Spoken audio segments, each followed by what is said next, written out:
ನಮಸ್ಕಾರ. ಇದು ಸದಾಶಿವ ವಿಠ್ಠಲಪ್ಪ ಉದುಪುಡಿಯ ಇವರ ತೋಟ ಸಾಕಿನ ಕಮ್ಕೇರಿ. ಇದು SNK ಕಬ್ಬ, 5 ತಿಂಗಳ ಕಬ್ಬ ಇದೆ. ಆರ್ಗ್ಯಾನಿಕ್ ಗೊಬ್ಬರವನ್ನು ಯೂಸ್ ಮಾಡಿರುತ್ತೇವೆ. ಯಾಡ್ಸಾಫ್ ಕಂಪ್ನಿ ಗೊಬ್ಬರವನ್ನು ಹಾಕಿದ್ದೇವೆ. 3 ಡೋಸ್ ಮಾತ್ರ, 2 ಗೊಬ್ಬರ, 1 ಡ್ರೆಂಚ್, 1 ಸ್ಪ್ರೇ, 4 ಡೋಸು. 5ನೇ ಡೋಸು ನೀರಿನಲ್ಲಿ ಬಿಡಬೇಕು. DNC90, crop Sudha, 3B, DNC90 liquid ಎಲ್ಲ ಉತ್ತಮವಾದ ಬೆಳೆ ಬಂದಿದೆ. ಈ ಗೊಬ್ಬರವನ್ನು ಯೂಸ್ ಮಾಡಿದರೆ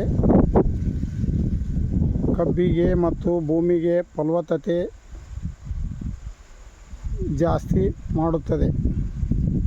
ಎಲ್ಲ ರೈತರು ಇದನ್ನು ಯೂಸ್ ಮಾಡಬೇಕೆಂದು ವಿನಂತಿ.